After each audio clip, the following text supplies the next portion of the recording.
everybody, welcome back to AmityBloom. Today I'm going to be showing you guys how I make my junk journal for my standard size Midori Traveler's Notebook. Here I'm just showing you the types of pages that I will include in the insert. Some are scrapbook pages that I've tea-dyed, some lined and copy paper that I've tea-dyed, and some different colored regular cardstock. Also some scraps from my stash that are tea-dyed and vintage book pages as well as watercolor inserts. And I just wanted to mix it up because after all it is a junk journal. And here I'm showing you all of the pages put together into the notebook unstitched. And some are longer, some are shorter. I have an envelope in the center. I just wanted to give it a lot of interest, and I will be stitching it down the center. So opening it up, this is the first page. Pretty much all of the papers in here are tea-dyed. I believe maybe a couple aren't, but most of them are tea-dyed. I included papers of different sizes, and I like including little tiny bits of paper because you can add pictures or you can journal about something small, and it adds more interest. Different types of paper. This is tea-dyed lined paper. This is part of a book that I tore out. This is scrapbook paper, and this tea dye effect was very intense. I really like it. And then this is the Paper Studio. That's the brand of this type of paper, but I can just cover it up with like a die cut or something. Doesn't really bother me, to be honest. This is part of another book that I tore out. I really liked the sketches in it. And then more scrapbook paper, different types of, this is thicker paper, and then I cut it shorter. And then this paper is actually from a watercolor book. I really liked this watercolor image, and I've read the book, so I was thinking of donating it, but I thought, why not use it in junk journals? And so this is the back of it. And I can't really write on it because it is such a smooth and glossy surface, but I can certainly like put bits of paper on top, or I can just leave it be because I really like that image. Here's more lined paper. Love this scrapbook paper. This one I think is from Michael's. And the other side of that, I'm going to turn it into a pocket. Not on this, but the opposite side. This one is not tea-dyed. It's just regular cardstock. So you see, you don't have to just stick to tea-dyed papers. If you don't like tea-dyed, then stick to white paper. And if you don't like that, just stick to different types of scrapbook paper. And then on the inside of the signature, I included this envelope, which you can just put anything in and close it up. I included that in the center, and this I showed in the beginning, it's part of a children's book. So you can make envelopes out of anything. You can use regular envelopes that you get from the store, or you can make your own, which is what I have the most fun with, making my own envelopes.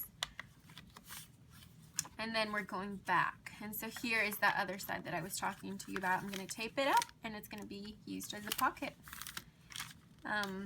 It's like a little tuck spot. This is the other side of that wallpaper, of the watercolor book. So see, they try to teach you how to watercolor. I just think it's really cool to include it in here. More tea-dye papers. The other part of that book that I tore out, and you can actually see where I tore it out, and I decided to keep it, not trim it, because it adds more interest to the page and to the journal. This is part of a book. Again, and even though it says these words, I can always cover them up. Different sized scrapbook paper, and then that is the end. And now I'm just going to be showing you guys how I decorate the cover of my journal. Here I just have some scraps that I cut out from a vintage book, some really gorgeous flowers, and this cool little border. I thought it would be perfect to add it in the center of my cover, and then that flower scrap fit perfectly in the center of that frame. And then at the bottom, I decided to add that little label to add my name. It's finally finished. I'm so excited with and so happy about the end result. I just have this little thing tied on because for the meantime, it'll stay on my shelf until I finish up the journal that I'm currently in my traveler's notebook. And I think I'm going to finish that up in like a week or so. So this will soon to be my next journal.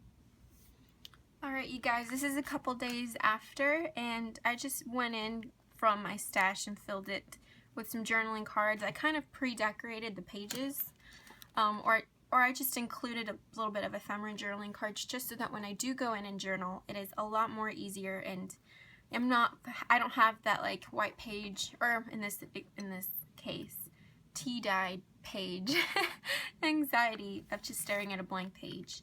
It makes the process a lot easier and a little bit more fun.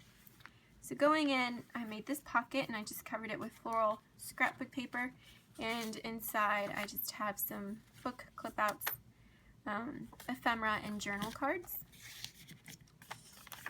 And then here, this is part of a fairy book, and I just thought it went really well with the colors, so that's going to be in there. These pages are pretty blank.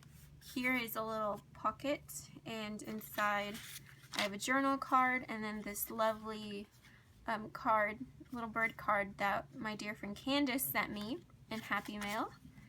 Thank you, Candace. I love it. On this page, I decided to switch it up a little bit and add some fabric. I like in my journal to have texture and, you know, feeling the different types of textures and colors, and a great way to do that is adding fabric. And I have it clipped on with a paper clip. I could leave it just like that, but I am going to go in and stitch it, and it's going to look so cute. I have an example. I mean, I have an idea of what I want to make with this page. So that's that. Here, I just have some book clip outs and images, because first off, I want to cover this since it's not winter, it's summertime. And then this will be my camping pages. I'm going to go on a camping trip. And so on here, the scenery to get to the campsite is farmland, and it's really beautiful. So I want to use those images there. Just journal about it here. On here, on a paper clip, I just have a little bird image. I love birds. Some floral images, and then a little piece of fabric that I want to stitch onto the page. And so I just keep those paper clipped onto there until I use them. On this page, I want to glue the cellophane bag in, and probably use this journal card either on the page or this page. There's a little quote.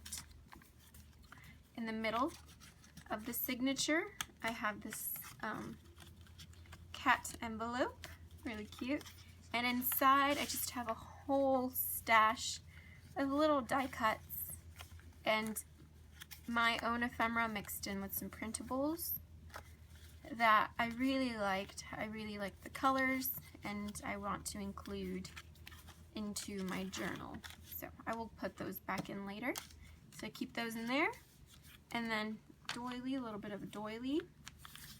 Here, I want to fill these pages up with Happy Mail that I received from my pen pals, and I found this from a magazine, and I thought it was perfect. Here, I made a little envelope, a little tuck spot, actually, not an envelope. Here's a book page, a journal card, a stationery. It was from a stationery kit that I got from a thrift store, and then one of my journal cards from my Etsy shop. And I just love how all these colors look together. I'm really into like the types of color contrast, so I love this light green with the tan with this little bit of, like, it's cool tones and you get a little bit of warm tones. I just love it. I love this little page. Here, same thing. We're not in winter time, so I'm just going to decoupage a napkin and then put a journal card or a piece of paper and journal over that. Guess I left it pretty blank. Here, I will tip in or make a pocket this journal card. It's another one of my Etsy printables, and then a little bit of fabric that I will stitch on there. A piece of paper that I liked, I will just tip it in. More fabric. I love fabric. If you haven't noticed, I really do like fabric. And then I will just stitch it onto the card, and you can journal on the bottom. Here, it's another one of the printables from my Etsy, and here I was thinking of just gluing it on there just to have some color contrast, or making it as a pocket. And the other pages, I think, are still blank. So, as you can see, I included some stuff to help me begin journaling, while still I left some blank pages. because I don't want to, you know, completely decorate it. So thank you so much. I hope you guys enjoyed this little tutorial and walkthrough of my junk journal. I will be filming journaling process videos of how I complete some pages, and then at the end I will do a flip through of the completed journal. I don't think this will last me that long because I'm just dying to get my hands start creating in this little journal. I'm in the process of making a couple for my Etsy shop, and you know, it's just an experiment. I don't know if anyone would even be interested, but I think from now on all of my journals will be junk style journal.